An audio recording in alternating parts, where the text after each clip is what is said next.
બિલીમોરા નગરપાલિકાના 2.5 વર્ષની ટર્મ માટે પ્રમુખ પદે મનીષભાઈ પટેલની વરણી કરવામાં આવી છે, જ્યારે ઉપપ્રમુખ પદે તેજલબેન જોશીની વરણી કરવામાં આવી છે. સ્ટેન્ડિંગ કમિટીના ચેરમેન તરીકે પ્રજ્ઞેશ પટેલ, શાસક પક્ષના નેતા તરીકે મનીષ નાયકની સર્વાનુમતે વરણી કરવામાં આવી હતી. તાજેતરમાં યોજાયેલી બિલીમોરા નગરપાલિકાની ચૂંટણીમાં ભાજપે 36 બેઠકોમાંથી 29 બેઠકો ભાજપે કબજે કરી હતી. બિલીમોરા નગરપાલિકાની ચૂંટણીમાં ભાજપે 5મી વખત સત્તા હાંસલ કરી હતી. નવા વરાયેલા પ્રમુખ મનીષ પટેલ અને ઉપપ્રમુખ તેજલબેન જોશીએ ધારાસભ્ય નરેશભાઈ પટેલ અને નવસારી લોકસભા સાંસદ CR પાટીલ સાહેબ તેમજ ભારતીય જનતા પાર્ટીના તમામ કાર્યકરોનો આભાર વ્યક્ત કર્યો હતો.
ભારતીય જનતા પાર્ટી એ નવા પ્રમુખની વરણી કરી છે. એમાં તમારા નામ ઉપર મોહર મારી છે મનીષભાઈ બાબુભાઈ પટેલ. તો મનીષભાઈ, બિલીમોરા નગરપાલિકામાં ઘણી બધી એવી સમસ્યાઓ છે, અમુક વોર્ડમાં ગટરની એ બધી સમસ્યાઓ, એ બાબતે તમે ન્યાય આપશો ખરા? કે ભારતીય જનતા પાર્ટી દ્વારા 29 સભ્યો જેટલા ચૂંટાઈને આવ્યા છે.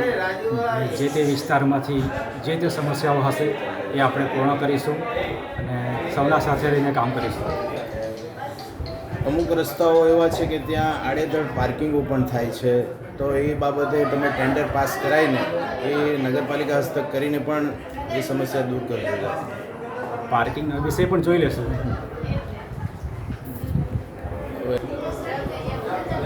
ઉપપ્રમુખ તરીકે તમારું નામ ઘોષિત કર્યું છે, તો બિલીમોરા નગરપાલિકામાં તમે પ્રજાને શું ન્યાય આપશો આ બાબતે? પ્રજા અત્યાર સુધી જેટલા કાર્યો થયા છે પ્રજાના સુખાકારી માટે જ થયા છે, અને થોડા ઘણા જે હશે કરવાના રહેશે તેને અમે પૂરેપૂરો ન્યાય આપીશું. લોકોએ જે અમારા પર વિશ્વાસ મૂક્યો છે, જે સંપાદન અમે લોકોનો વિશ્વાસ કર્યો છે, તો એને પૂરેપૂરો ન્યાય આપીને સારામાં સારા કાર્યો, રસ્તા, રોડ, ગટર, લાઇટ એ બધા તો થયા જ છે ને થવાના જ છે. ડ્રેનેજથી લઈને ઘણા સારા કાર્યો બીજા થયા છે. સ્પોર્ટ્સ કોમ્પ્લેક્સનું હમણાં એ થવાનું છે, તો ઘણા ઓવરબ્રિજ ઘણા સારા કામો થયા છે બિલીમોરા શહેરમાં, પણ હજુ પણ સારા કામો સાથે લઈને અમે ચાલીશું. વેસ્ટ મેનેજમેન્ટનું જે કાર્ય છે તેને અમે હાથ પર દઈશું. બીજા એવા ઘણા સારા કાર્યો લોકો તરફના જો સજેશન હશે તેને અમે સાથે લઈને ચાલીશું. અને અમારી 29 ટીમ છે, અમે સાથે લઈને એક ટીમ થઈને કાર્ય કરીશું. બિલીમોરા શહેર અને ભારતીય જનતા પાર્ટીનું અમે નામ રાખીશું અને અમારું બિલીમોરા શહેર ખૂબ આગળ પ્રગતિને પંથે રહેશે. અમારો છેલ્લું ધ્યેય એ જ હશે. ભારત માતા કી જય, વંદે અસ્તુ. Bureau report Hemal Patel, Bilimora.